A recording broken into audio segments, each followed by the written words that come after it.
that same year, and I know he's got a really good thing going down there at FIU, and it's hard to win football games, man. You know, you got two teams that are fighting their rear end off to get that sweet taste of victory, so it'll be a great opportunity. Yeah, good opportunity coming up, but it's homecoming week. Talk about this crowd. I've been here doing this for about 5 years now, and this crowd, this fan base has really grown and supported the team. What are we expecting this weekend? A home field advantage means a lot at our place, and that's really cool to talk about. I'm challenging these young men who are here, who are eating all the great food we got here at Cabarrus Brewery, and they may be a step slow tomorrow, to make sure that it's an exciting football game on Saturday. And it's really important. It means a lot to us to play well at home because we've got a great environment. We want people to keep coming back, and that's what we're working our rear end off this week to do. Oh, Coach, one of our special listeners is tuned in right now. Big shout out to Eli. Eli Healy right now is probably just finishing his homework and getting ready for a great night's sleep. And Eli and Emily, the real superstar is Emily Healy back at home taking care of the family. But Eli and Wynn, I know, are listening. No bigger fans. And Eli, do what your mommy says. Eli is a special kid. I know he's giving you some coaching tips before. Any words of wisdom he's given you over the last couple of weeks? Well, he walked in yesterday, and we were watching family night last night. We were watching film on FIU, and we were watching him play UTSA. And guy walks up, makes a big play off the edge for FIU, and I said, "What do you think about him?" And he said, "I think they're going to beat us." And I said, "You don't have much confidence in him." He said, "Daddy, at 1-6, who does have much confidence in you?" And I said, "Wow." So I'm getting it from my house more than I can get it from Twitter. So we got to make Eli a believer this week. You know what's really cool? All of us getting to work, spend our lives in sports and being in locker rooms, and you get to take your son. Yeah. And I've said from day one, since we started this program, we're going to have Mark Hogan come up a little bit later on. He was one of the first original in that very first game. But the character of the guys we've had, and the guys that now your son gets to learn from, that's pretty special. Eli lives a different life in a way of he just gets to be around so many different people from so many backgrounds, and he gets to love them like they're his brother. And I can't imagine a locker room full of better young men that he gets a chance to look at, like, this is what it's supposed to look like in college. This is what, a growing young man is supposed to look like. And I can't say enough about how our guys treat both of my kids. Emily brings Wynn out to practice all the time, and Eli, feels like he owns the place and is in the locker room and everything. And it's just like, I have no worries. I mean, they treat him like he's their little brother. And, man, it's special. It's all the nights when I'd love to be at home with them right now. I'd love to be around them. All the nights that you miss because you're doing your job and you want to make your family proud. Those days when he travels with us on the road and stays in the hotel with us, or when he's in the locker room, it just makes it worth it, that he can have that experience. Yeah, without a doubt, he's never going to forget it. Hey, Coach, we got a question from the crowd. Bryant has one. How proud of Solomon Rogers were you after that 13 tackle and 3 tackle for loss performance on Saturday at UAB? Really proud. I thought he was able to come down and make some plays on the line of scrimmage and get some guys in, behind the chains. Excuse me. And, I thought he played really hard. He gave tremendous effort. He had a really good football game on Saturday. The thing for Saul will be you got to go do it again, and day in, day out from a preparation, from a process perspective, continuing to – because of how those guys. We had on the show last week, keeps showing up every time I'm calling those games. Amir Sadiq, his effort, his energy, his tenacity to the quarterback it's been unmatched this season. One of the things that keeps you up at night is when you have two incredible people come into your program like a Wayne and like an Amir, and they don't have the type of success early on that you would like for them to have. Like, I want them to transfer to Charlotte and leave here, and there's no question whose gear they're going to wear and what university they're going to, cheer for the rest of their life. And that's what hurts you a little bit more. It stings a little bit more when they haven't had the early success.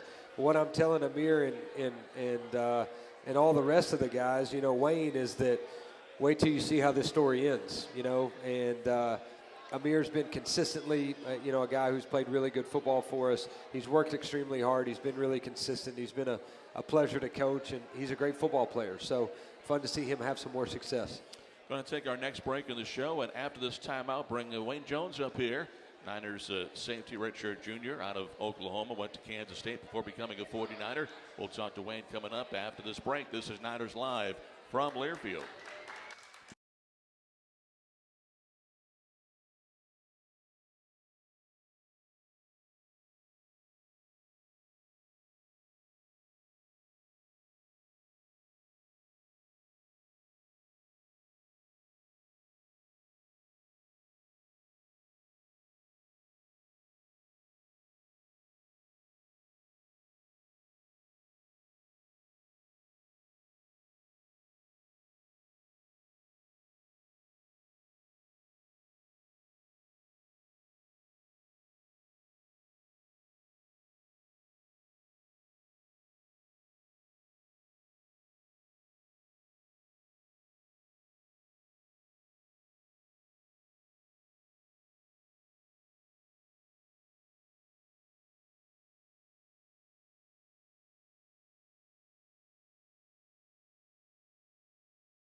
Week, Niner Nation Week this week, 31 events around town. All the people here are getting a chance to see how much energy and juice Tom has. Everybody, there's no bigger fan than Tom. CT used to be over here competing with him. Now he's back in the back. There he goes. Okay, there and it's kind of hanging out. Okay. All right. Game is on Saturday at 3:30 against FIU here on campus at Richardson Stadium. Our special guest now is redshirt junior safety Wayne Jones. Wayne, how you doing? I'm good. How are you? Doing really well. Thanks for joining us. You're the first guy this season to make the trip out here and not call in, so we appreciate that. And talk about your first year as a Niner, coming over here as a transfer, and what's the experience been like for you so far? Different school and new coaching staff and all? It's been a blessing. I think one of the things I was looking for when I did transfer was the family aspect. I knew I was going to be far away from home, and when I first got here, you know, I was, you know, instantly loved on by guys like Bug and James Foster and Grant DeBose. Like, they just, that's all I needed, and I was bought in, and everything Coach Healy told me, I was ready for it. It was everything that I wanted, and, you know, it's been a blessing to just be here. Let's talk about that a little bit more. Often we focus on what goes on the field, but how important is the experience kind of off the field, that teamwork? I've been in the locker room, that camaraderie that you have with the guys when you're away from the game. I think that's just as important as the relationship you build on the field, because if, you know, you can't get along with the guys off the field, you know, when, you know, something goes wrong and someone needs to hold me accountable or I need to hold him accountable. It's just hard to do that when you don't have a relationship. So I think that's very important. I would say one of the things that's difficult, okay, is when you come in as a new guy and you've got some older vets, Marquise Watts, Chris Reynolds, Vic Tucker, some of these guys who have been here for a long time. It's difficult for you to come in and find a way to to be a leader. And it took all of about 5 minutes being around Wayne where it was like, this guy is the perfect culture fit. Not from what I want, but from what like we believe in is bigger than this game. And his consistency, his play on the field, how much fun he is to be around. You know, I mean, it's been a lot more of a blessing for us as a staff than it has, you know, probably even his experience. But we're going to figure out with Tom how we can maybe go back and get a, you know, fourth COVID year or something where maybe he's just a redshirt sophomore, because once Wayne finishes with football, as long as he wants to play, whatever he does afterwards, he's going to be just as, if not more, you know, successful and just a joy for us to be around. Wayne, we've seen you make so many tackles on this football team. You're a safety. I probably was never athletic enough to play that position, but what is more enjoyable, being down in the box, making some tackles for loss, or being on the back end of coverage and coming up with an interception? I like to be in the box. I like to hit. I like to tackle. It's something about being in the box and just, you know, being able to make TFLs and, you know, go at it with linemen. It's different, but I also like the ball in my hands, you know, so I like being in the box, but at the same time, I don't mind being back deep. And he wants his cake and eat it too. I hear that. And Wayne, don't let him fool you. He's got, you know, he may look like he has blow-up muscles on, but the dude played like 16 years in the league, so he was a pretty good athlete. Okay. I believe it. All right. I believe it. Let's just show some love to your teammates now. We know the defense, especially the secondary, has been banged up every week. Someone's getting nicked and going down, but you know, the next guy up, and you guys keep fighting through. And I thought you guys had a really good game against UAB. And talk about, you know, a guy like Nolan Gruel, who stepped in there and had never played the position before, and what he's done for you guys. Yeah. So, speaking of Nolan, me and him are meeting up right after this to go watch some film, and that's one thing about Nolan. Like, I knew regardless of if he's at receiver, quarterback, wherever he plays, Nolan is going to go 1,000 miles per hour every time, and he's going to give it all he has. And that's really all you can ask out of Nolan. He's never played corner, but the guy works. And, I mean, I respect him. I got the most respect for Nolan just because he's able to do that, and he's willing to do it for the team. So sometimes he goes 1,000 miles an hour about 6 yards out of bounds. Yeah. However, Wayne's exactly right. You know, I mean, it's just. It improved you as a football player playing defensive back. I mean, I'm in those guys' ear every day. I mean, Spence, Grant, Vic, I learned so much from them. I mean, just this year they've improved, you know, my ball skills. You know, that's one thing I've always struggled with. And, you know, working with them every day after practice has, helped me a lot. So just learning from them day to day has been a blessing for me on and off the field. You mentioned film a little while ago. Going to go watch film after this. You one of those guys that just loves to get in there and watch film? Yeah, I just like watching football. I just like, even if it's not film, I'm probably watching football on TV. So, I mean, it's nothing. I just enjoy the game. You know, it's interesting from a recruiting perspective, right?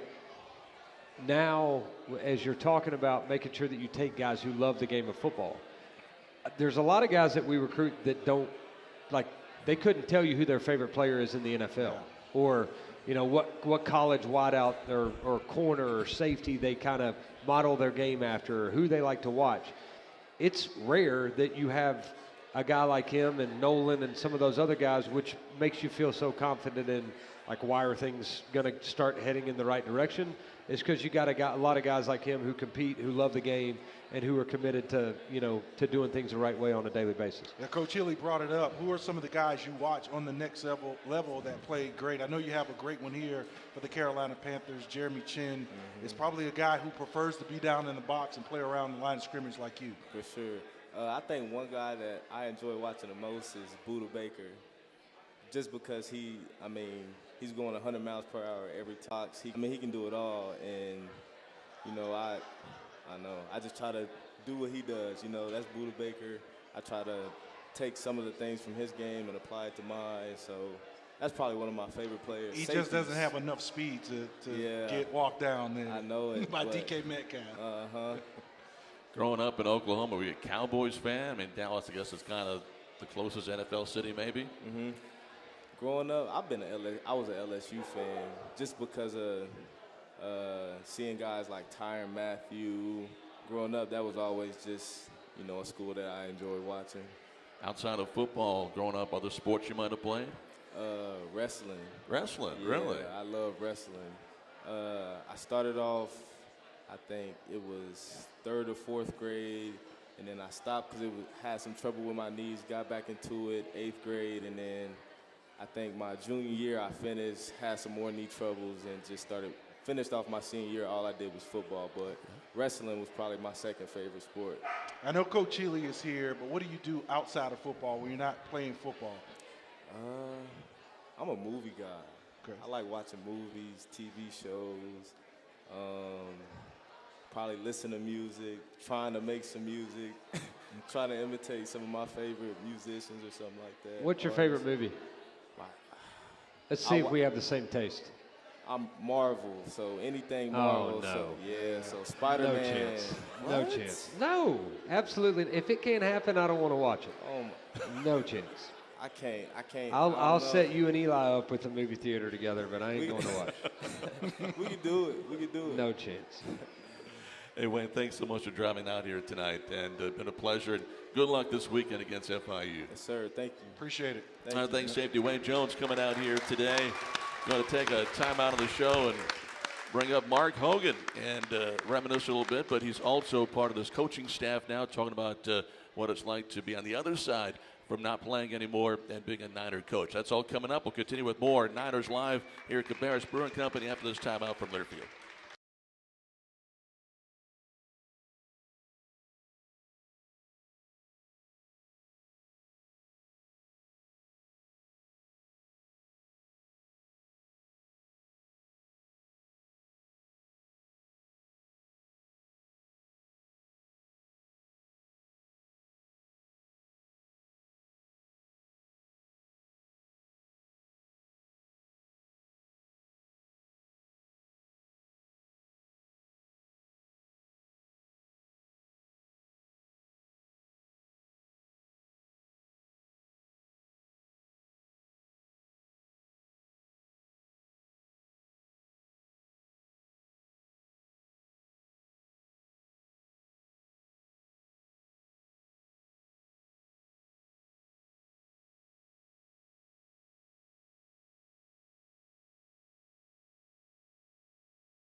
We welcome up here Niner assistant coach Mark Hogan. Mark, good to see you. Absolutely. Great to see you. So, homecoming week, a lot of fans here at Cabarrus Brewing Company, a lot of alumni here. We go back to that first ever game, and you were part of that first Niner team. And, I got to tell you, before that game, I'd done I'd done some football on television, but never done it on radio, and it's different. TV, if you don't know who has the ball, don't say anything. People can see it. So doing it on radio, I knew that you couldn't make a mistake. This was the first game in program history. It would be archived and people would be talking about it forever. So I was like, don't mess up that first touchdown. I lost 10 pounds. I'm not lying. I lost 10 pounds the week of that first game. I couldn't eat. Before the game, I told Kevin Donnelly, I think I'll get sick.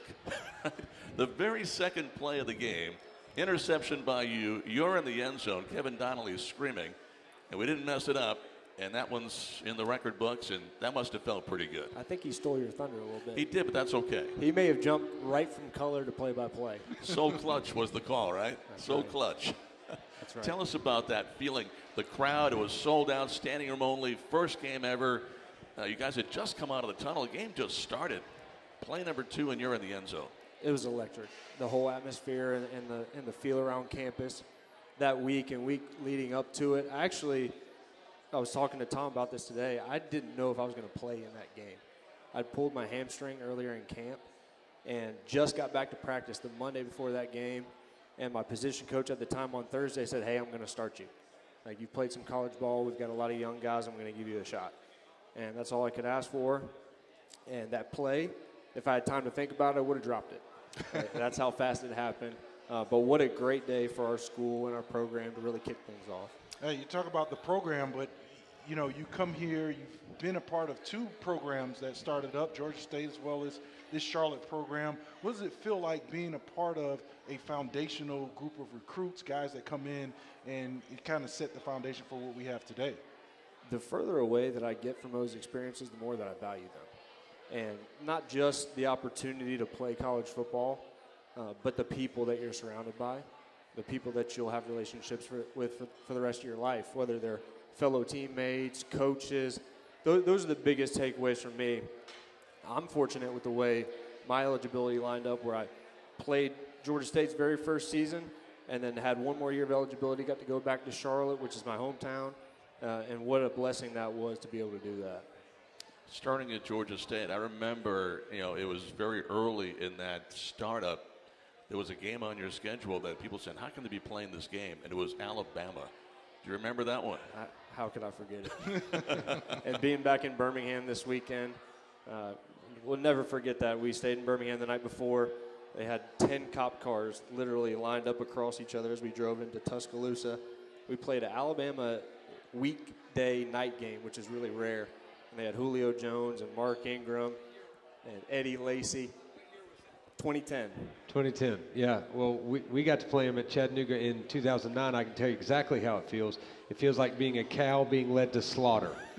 That's what it feels like. When you get off and you see Julio Jones in pigtails, something's not right. You need to run back as fast as you can. All the cops are making sure you don't turn around and go the opposite direction. That's the only reason they're there. No doubt. No, I will not forget that one. I bet.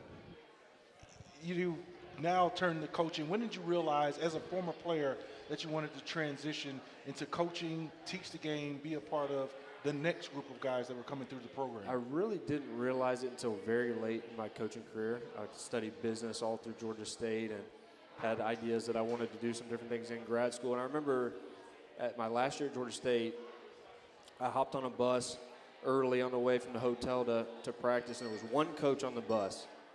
And he was just studying his notes. It was like 5 o'clock in the morning. And I just remember studying him and watching him. And it's a guy named Anthony Midget. He's now DB's coach for the Tennessee Titans. And just watching how professional he was and what he was doing, but also the impact he had on us as young men and players. And that really started to turn the gears for me in my head, like, this could be something that could be a profession. And in this profession, you never know where you're going to end up and where you're going to be. You don't always have control over that. And so to get the chance to come back here this June is really, really something that's special to me.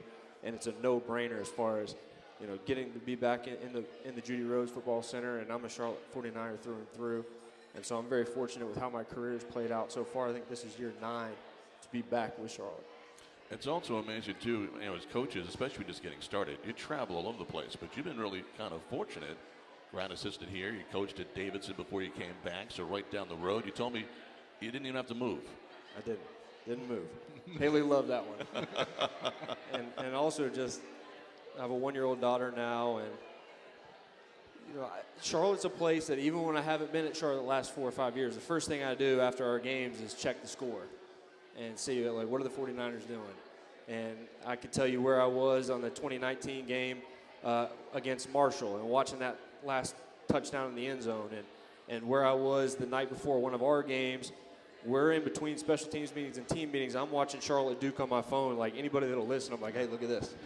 Look at this right here. And so even when I haven't been a part of the program, I've always felt engaged just because of what this place means to me. And so definitely very fortunate to be here. I have a 1-year-old daughter now, so seeing her run around in Charlotte 49er green on game day, like, that's something that's a true full circle. Like, wow, this is unbelievable. And you've always been a part of a team. But talk about the team now of the coaching staff, Coach Healy and the guys that you're around that are pouring into these young men. Obviously, not what you want it to be as far as wins and losses, but the opportunity you have to work with the guys and coach these young men. Absolutely. About a year ago, I didn't know Will Healy the person. I knew Will Healy the coach. And when you get to know Will Healy the person, he's everything he says he is on a daily basis. He is who he says he is all the time. And so I'm very fortunate to work with someone like that. And I've been fortunate throughout my career to work with men like that keep things prioritized. And yes, you want to create success. You want to find success. But you understand that it's more than just about football and how do we set these men up for what we want them to achieve in their life outside of football. And everyone's competitive, but there's really more to it than just X's and O's and just results. Mark, I'll talk to you for another hour. Got to take a break right now, but let me say this real quick. Yeah. All right, the job he's done. I know he talks about how lucky he's been to be here. Like, he's an unbelievable football coach, and the investment that he has in this program. One of the things that we've been able to do in our administration, Darren and Mike and those guys, CT, have allowed us to do it is we've added tremendous coaches even outside of the 10, and you're starting to build a staff that's going to look like some of the staffs that you have in the AAC when we go against those guys. You know, the job that he's done defensively, the job that, you know, with just the history and the investment and what kind of person he is and his family, he's special. He's going to be really, really good in this profession for a long time. That's awesome to have one of our own and one of the first ever to be back and working every day with the guys that we have right now. Again, Mark, thanks so much. Really appreciate it. Good luck this weekend. Absolutely. Thanks for having me. Mark Hogan, everybody. Back with more in a moment. CT's Niners not Live. even clapping anymore. More Niners Live in a moment from Learfield. Meet Harper.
And welcome back. Niners Live here at Cabarrus Brewing Company.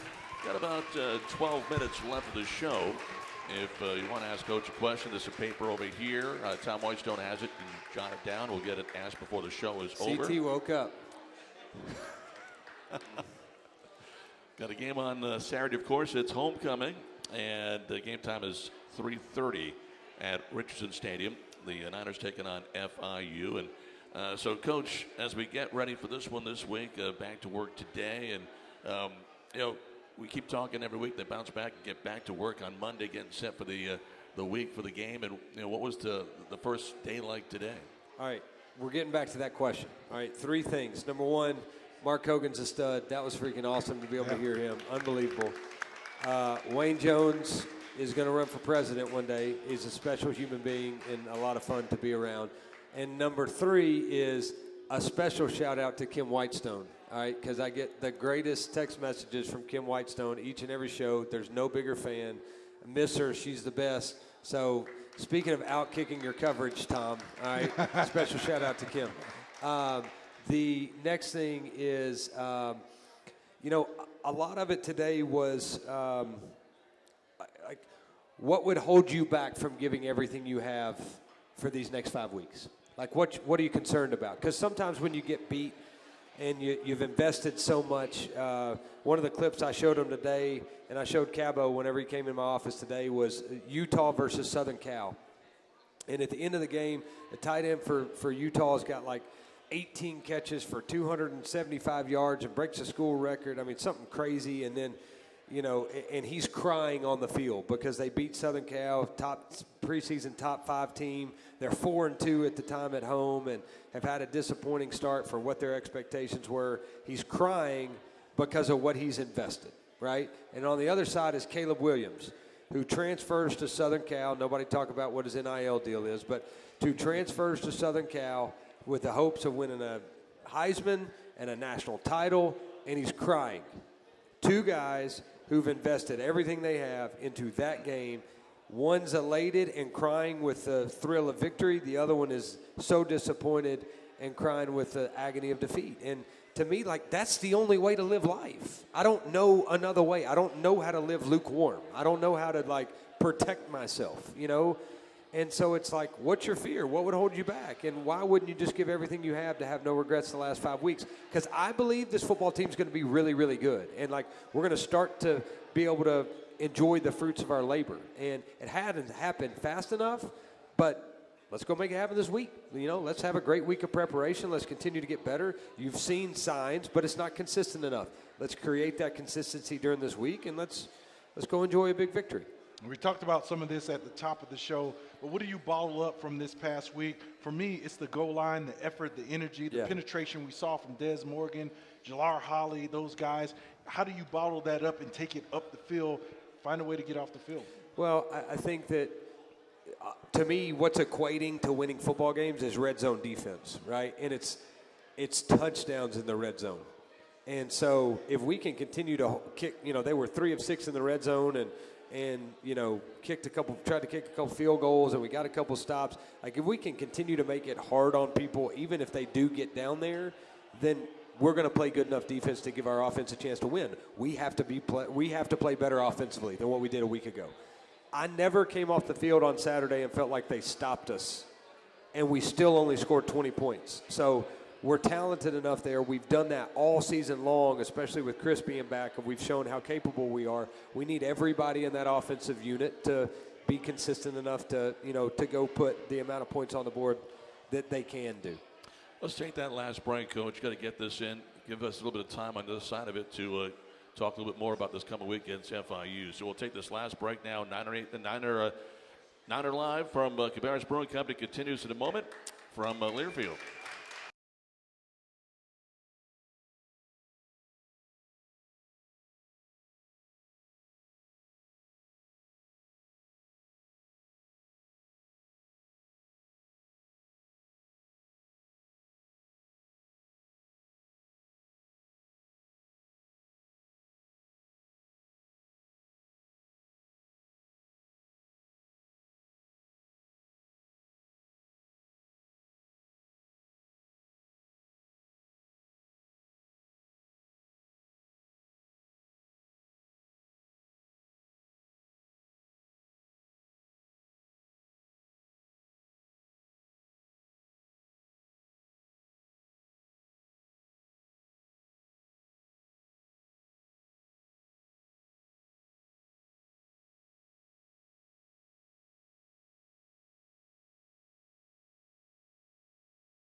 Company. Got a couple of questions from Facebook Live. This one from Jamin, as she's watching on YouTube. What is the offensive strategy of run versus pass, Coach? You know, I think a lot of people talk balance, and my idea of balance has always been it's not necessarily 30 runs to 30 passes. What you would love to have in a perfect day is explosive, efficient passes and, you know, time-consuming, you know, clock-efficient type runs. So, you know, you may throw it 25 times, but you need to be explosive when you're doing it. So I'd love to have a 300-300 game, but it's going to look a little different, maybe 20 passes and 40 runs, you know. So it doesn't always have to be 50-50 the number of times you're doing it. It's just the efficiency of the yardage that you're getting when you're doing it. Like a pass, you know, you should be somewhere, you know, if we could average 5 yards a run, we've had a really good day on the ground. If you're averaging 7-8 yards a pass, you've had a pretty good day in the air. But, you know, then it goes to how many yards are you getting per completion, right? So you got wideouts that are averaging 18, 19 yards a catch. Now you're creating some explosive plays down the field, and that's what our offense has been able to do for the majority of this year is create explosives. I thought UAB did a good job of holding that down. We're more explosive than we showed on Saturday, and that was why I was a little bit frustrated. One more question here from YouTube Live from Caleb. Can you explain the early 4th down call? Was that the one when we went for it and didn't get it, or was that the one when we went for it and got it? Yeah, that I'm not sure. Well, I know actually the second series, I think, is when we went for it on 4th down and we didn't get it. Chris got kind of nipped on the ankles. So the 4th down call in the 4th quarter, we ran inside zone, I guess, and were able to win the line of scrimmage and push the pile. I'm a big believer in being aggressive on the offensive side of the ball. Typically for me, if it's less than 5 yards, I'm at least going to think about it. I don't know. I don't want to go home and not feel like we were aggressive. So I'm glad it worked. It's had plenty of times this year where it hasn't, but that's my mentality is once we get in the, you know, around midfield, 5 yards or less, I'm going to think about it. You know, one guy that we've really enjoyed watching play, and he's getting more playing time lately, is Henry Rutledge. Talk about him a little bit. Really good player. Brought an explosive dynamic to our offense. Gained about 15 pounds since last year. You know, walked on from Charlotte Christian. Unbelievable program there, and you know, made a name for himself because of his, you know, his speed. And now he's starting to turn into kind of more of an all-purpose back. But unbelievable person, really cool. One of the best moments of the year was Luke Kuechly giving him a scholarship after practice. But he's going to be a really good player here for a long time. One more, too. How about Taylor Thompson? Had the knee injury last year. Was a big part of your passing game before he got hurt. This week goes home to Alabama, makes 3 catches. I'm watching him turn into old Taylor again, and it's a lot of fun. You know, that ACL, do you ever have an ACL? I didn't. No, I was fortunate. The ACL literally, it's almost like it's a full calendar year. Yeah. And I watched Taylor go through the, like, early parts of camp and try to understand his body a little bit and catching the football again, running full speed routes, all that type of stuff. And he just didn't look the same. You're finally starting to see Taylor Thompson because it's been like maybe last Saturday, a full calendar year, and exciting to see him back. Before we wrap the show up, how about the sack leader in the NFL now, Alex Highsmith, had the strip sack against Aaron Rodgers this week. So many of the things that I'm watching him do in the NFL are things that I taught him in practice. You know, it wasn't Al, it wasn't Marcus West, it was really me. You know, with my experience with defensive ends. I got you, Coach. You know, why are you laughing now? I need some credit right now. I need a little bit of validity, and you're laughing at me on the radio show. Got you. All right. No, I taught him nothing about how to rush the passer, but couldn't happen to a better person. Yeah. And big win. Yeah, it wasn't the Packer. Who was it? No, he sacked Tom Brady. Tom Brady, that's who it was, yeah. Yeah. They both had bad games, Brady and Rodgers. No. It's because Alex sacked him. That's why he had a bad game.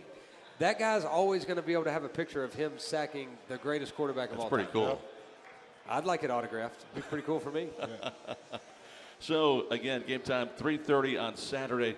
Quick Don't hear the music yet. Quick thought. I do. Do you? Yeah. Okay, quick thought on FIU. Come out and come see it. Really good football team. Let's play well at home. Let's get a big one. Thanks for coming out tonight, folks. Great crowd. We're here every Monday, 7 o'clock. Hope to see you again. And, again, game time 3:30 on the air at 2:30 on Saturday afternoon. Also want to thank Mark Hogan, Wayne Jones, of course, Al Wallace, Coach Healy. I'm Matt Swarat. Thanks for coming out. So long, everybody.